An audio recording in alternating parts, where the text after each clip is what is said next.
Bonsoir mesdames, bonsoir monsieur, bienvenue à ma chaîne YouTube Argent Internet.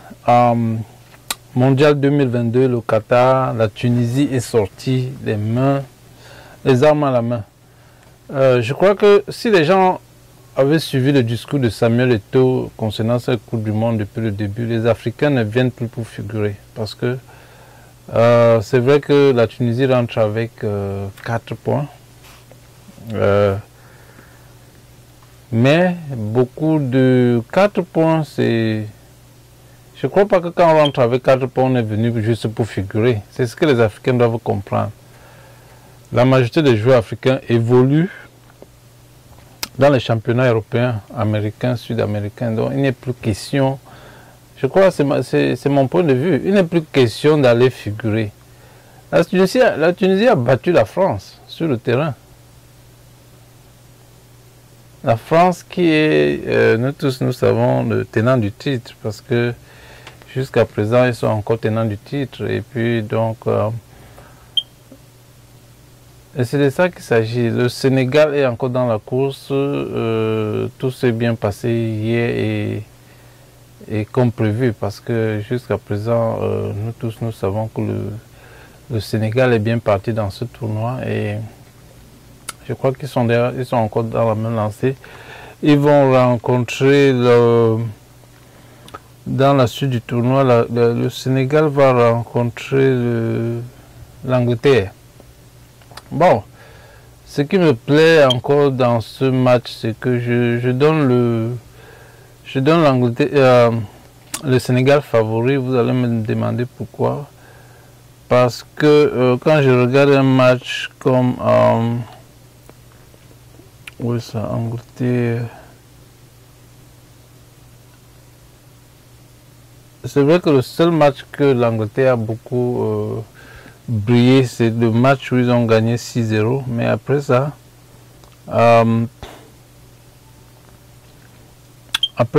ils ont fait nul avec les États-Unis. Et vous savez, les États-Unis, c'est un club à la dimension du Sénégal. Donc pour la suite, je donne le Sénégal favori pour ce match. Pour ce match des huitièmes de finale. Je ne sais pas si c'est quart de finale ou huitième de finale, mais bon. Oui, c'est les huitièmes de finale. Parce qu'après ça, c'est les quarts qui vont se jouer. Donc, le Sénégal est bien parti. Et je les donne déjà même favoris. Ils peuvent même gagner 2-1. Parce que l'Angleterre a un peu... Moi, je considère toujours que les clubs où il y a beaucoup de Noirs qui évoluent ont pratiquement le même système de jeu que les Africains. Parce que c'est déjà les Africains qui sont au stade. Donc, ça serait un match très équilibré. Et puis, je donne le Sénégal favori dans ce match. Donc, comme je disais, la Tunisie sort vraiment... la tête haute. Oui, on va dire ça comme ça. C'est vrai qu'ils sont toujours sortis parce que tu gagnes et que tu sortes et que tu n'es pas qualifié, c'est la même chose. Donc, mais battre la France, battre le champion du monde, ça c'est un point de plus. Battre la France qui est champion du monde, c'est un point de plus. Mais malheureusement, comme je dis, ils sont pas qualifiés. Je ne sais même pas, dans cette poule-là, il y a l'Australie et la France. La France qui sont qualifiés. Ils ont d'ailleurs eu 6 points pour passer. C'est vrai que c'est le Danemark qui a partagé les points dans le groupe-là. Donc malheureusement la Tunisie sort de ce tournoi avec 4 points et on a encore le Maroc. Le Maroc déjà, je crois que le Maroc va se qualifier parce que il est en tête de sa poule. Il lui suffit, je crois, juste d'un nul et avoir les 2 premières rencontres. Je ne vois pas le Maroc perdre dans ce match-là comme ça. Je crois que le Maroc va jouer contre Maroc a joué Costa Rica, ils ont joué la Belgique, Donc il va jouer la Croatie. Bon, je ne sais pas combien la Croatie. La Croatie a aussi 4 points. Bref, cette poule-là est toujours quand même ouverte, hein, parce que c'est pas... C'est parce que la Belgique, si la Belgique arrive à gagner le Canada, il aura... si la Belgique arrive à gagner... non, qu'est-ce que je dis? C'est Maroc-Canada. Oui, je crois au Maroc-Canada, donc je pense que le Maroc va avoir ce match-là très facilement. Maroc-Canada très facilement. Et c'est la Belgique qui rencontre la Croatie. Ce qui est sûr, là-bas, quelqu'un doit tomber. Donc le Maroc est pratiquement qualifié. Il faut juste un nul. Et puis tout est joué. Bon, donc on a encore 3 équipes qui ont encore leur chance. On a le Maroc, le Cameroun et puis le Ghana. Mais dans les 3 équipes, c'est le Maroc et le Ghana. Le Maroc et le Ghana qui sont bien partis pour la suite. Le Cameroun va compter beaucoup plus sur le match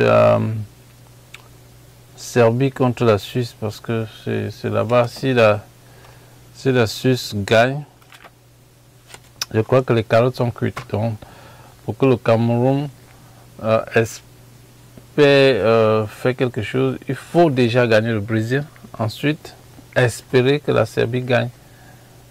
Ou bien peut-être un match nul. Même le match nul, s'il y a match nul, je crois que c'est toujours la Suisse qui va passer. Donc, il faudrait dans ce cas de figure défaite de la Suisse et défaite du Brésil, qui n'est pas 2 choses évidentes. Donc la Tunisie est rentrée, le Sénégal est déjà pour les 8e, donc on attend le Maroc qui est aussi qui a déjà un pied en 8e, et le matin on va voir comment ça va finir. Qu'est-ce qu'on doit encore dire pour ce... Donc la Tunisie, sauf la France, mais prend la porte. Ouais. C'est vrai que c'était une équipe... n'était pas vraiment... la France a préféré garder ses joueurs, mais bon, à la fin de la journée, une victoire, c'est une victoire. Donc rendez-vous demain pour voir ce que le Maroc va faire. Il y a le Maroc et ce qui est intéressant même dans cette Coupe du Monde, même l'Allemagne n'a plus que ses yeux. Bon, c'est vrai qu'il a encore une petite chance, mais elle est très très minime. Il faut déjà une bonne victoire demain, et je crois espérer aussi que le Japon ne gagne pas, parce que si le Japon gagne,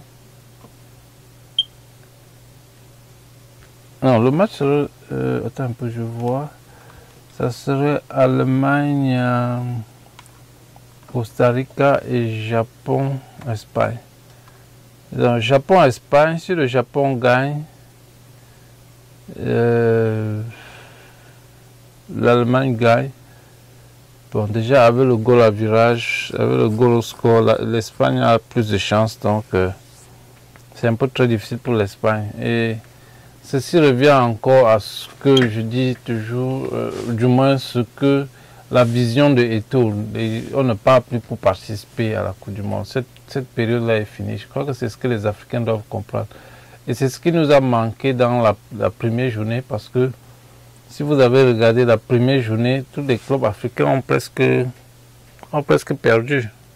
Mais se sont ressaisis pour la deuxième journée. Et c'est comme ça qu'ils sont en train de monter en puissance en troisième journée. La Tunisie est même rentrée, mais ils ont gagné. Ils ont gagné. Le Sénégal a gagné troisième journée. La Tunisie a gagné troisième journée. Ce qui est sûr, probablement le Maroc va gagner demain. Le Ghana va probablement gagner. Le Cameroun va probablement gagner. Donc vous voyez, les gars sont en train de monter en puissance. Malheureusement, avec la peur et cette histoire d'avoir, de penser toujours qu'on vient participer, faire une bonne prestation. Les gars ont perdu. Les gars surtout le Cameroun. Le Cameroun a perdu sa chance. Je crois que ils ont laissé tomber leur chance en première journée en perdant ce match. Pourtant, si les gars avaient l'esprit qu'ils ont joué contre la Serbie, je crois que ce match devait être dans la poche, au moins un nul, et ça devait faciliter les calculs pour cette dernière journée. Bon, dans tous les cas, beaucoup de choses pour les Africains se préparent. Le Sénégal qualifié, la Tunisie est rentrée avec 4 points malheureusement. Le Maroc va probablement faire l'honneur encore demain. Et quoi? Cameroun dans une situation un peu difficile. Le Ghana, tout est encore possible. Donc, croisons les doigts pour espérer avoir au moins 3 ou 4 équipes africaines, ou du moins au moins 3 équipes africaines dans cette 8e de finale. Parce que 3 équipes africaines donneraient la chance d'avoir au moins 2 équipes en 8e, probablement une équipe en demi-finale, et qui sait, une équipe en finale est remportée. Merci de m'écouter et bonne soirée et bonne continuation de la Coupe du Monde Qatar 2022. Ciao.